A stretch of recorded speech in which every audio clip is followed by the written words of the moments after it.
faith to move mountains, right? You don't. All it takes is a little bit for faith to change your life, or faith to work. And then he goes on into this story. And which of you, having a servant plowing or tending sheep, will say to him when he has come in from the field, "Come at once and sit down to eat"? But he will not rather say to him, "Prepare something for my supper, and gird yourself and serve me till I have eaten and drunk, and afterward you will eat and drink." Now, this scenario here, I don't know that we understand very well. Probably the closest that we really come to this is maybe in the workplace. If you work for someone else, you are required to do their bidding, and their bidding might look an awful lot like it's the things that you're doing is for the benefit of your employer, right? And that only makes sense. Your employer is the one that has taken all the responsibility of organizing a business, and whatever you do is to be in service of the greater good that belongs to the employer, right? So that's like the closest that we kind of get to this thing of servant master, I think. Unless, of course, we're talking about Jesus and ourselves, right? That's definitely a servant master thing that we should be able to understand. But so the context, let's make sure that we understand it. So the master here is in complete control of what the servant does. The servant is owned by the master, and everything that he does needs to be for the good of the master. And the master actually asks him to do things.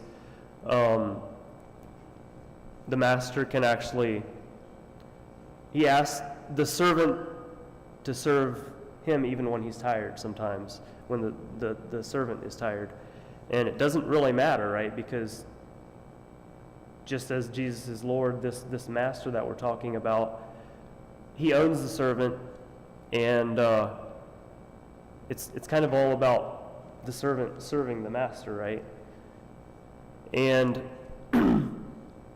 so he asks him when he comes in, he's saying, "Who of you, as a servant coming in from the field, would expect the master to say, 'Sit down, let's have supper together'?"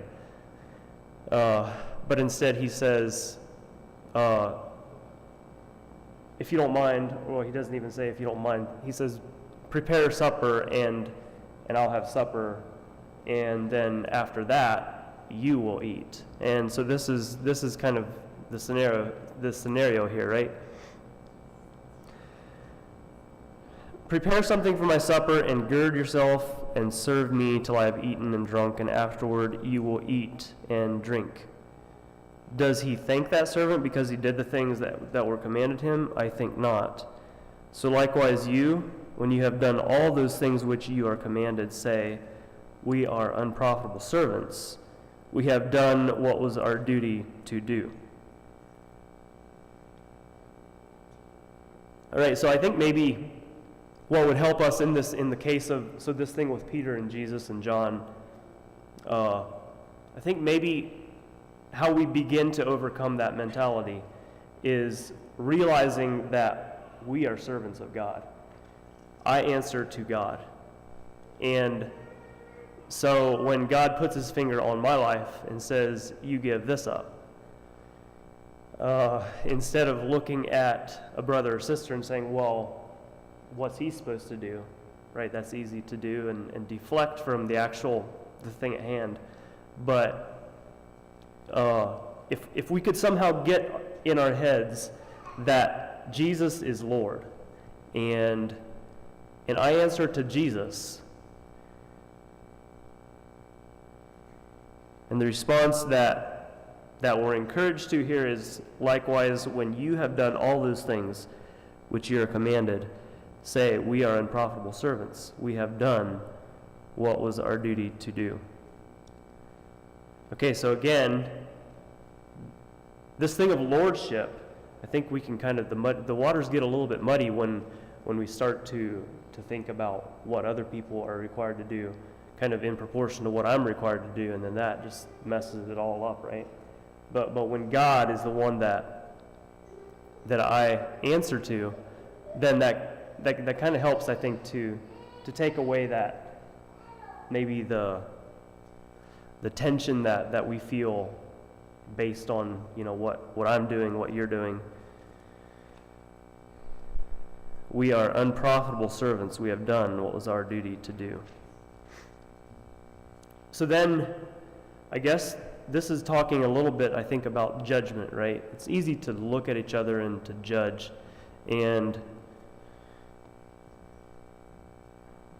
Jesus, he said in Matthew, let's just read those verses real quick. Matthew 7.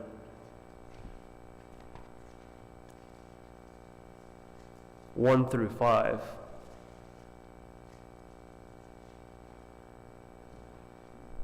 Judge not, that you be not judged, for with what judgment you judge, you will be judged, and with the measure you use, it will be measured back to you.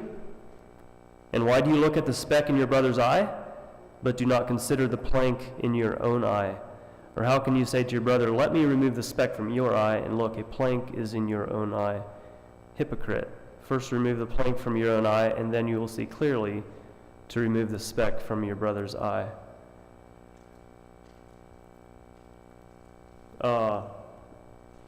So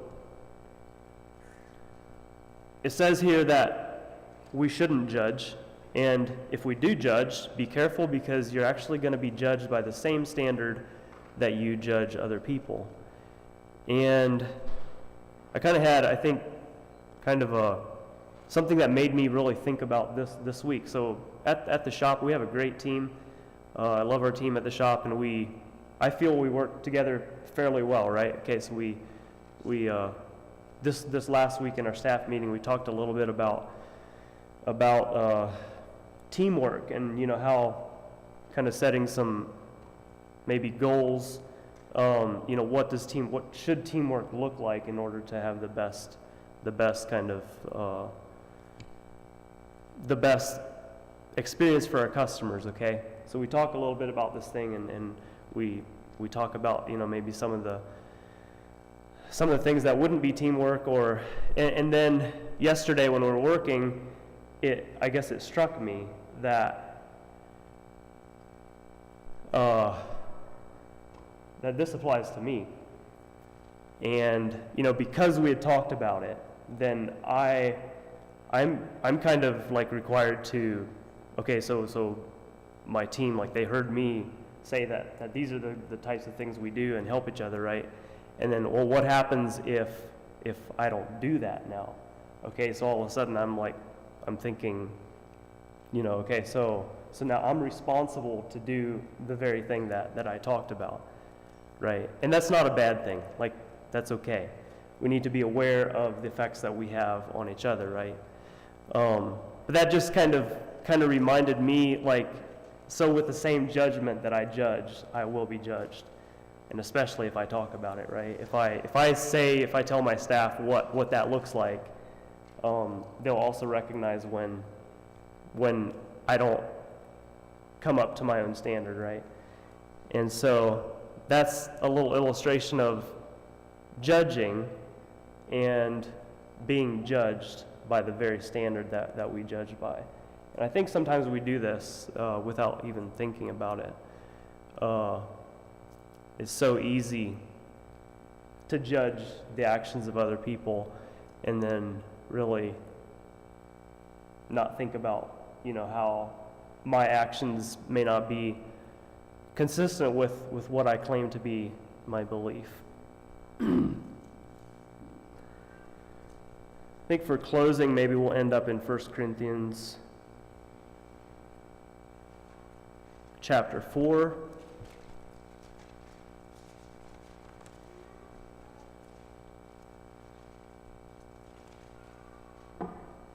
Verses 1 through 5.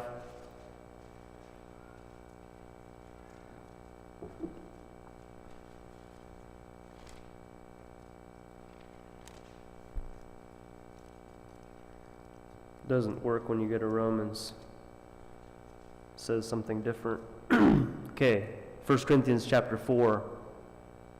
Let a man so consider us as servants of Christ and stewards of the mysteries of God.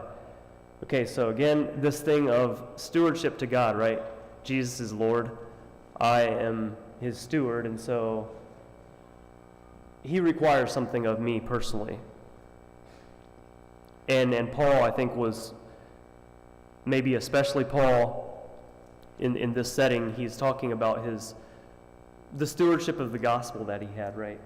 And he was required to preach the gospel and to show the world what the gospel looks like, what God requires of us. Moreover, it is required in stewards that one be found faithful. But with me, it is a very small thing that I should be judged by you or by a human court. And notice what he says here. In fact, I do not even judge myself. Can you say that about yourself? Could you say that I don't even judge myself? I think it's really easy to form opinions about ourselves. I guess not to say much less of other people. We can for sure judge each other.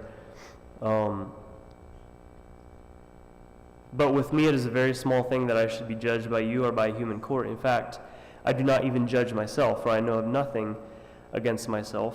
Right? So he says that I'm not aware of anything against myself. That's how I would understand that.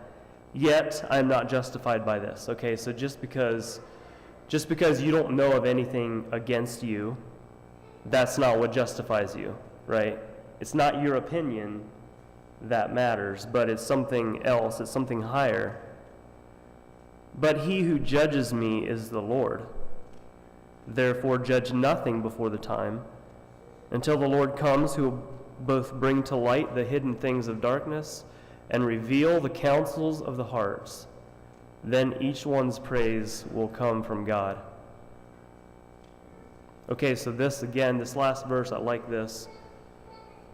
So God, in the end, he will reveal everything, right? He will reveal the counsels of the hearts. So you might make a judgment now and be completely off. Maybe you don't understand someone's heart, and so you make a bad judgment. So it's best to wait, right, and leave the judging to the one that it belongs to, right? I think, doesn't the Bible say that before something to the effect of before his master a servant either stands or falls, something to that effect, and I'm not sure where that is. It just came to my mind now. So it is for all of us, right? Even though we help each other on the way, we have accountability that helps us. We seek God together, but yet when it all ends, I stand before the judge, and I stand before my master. You're not my master, but God is my master.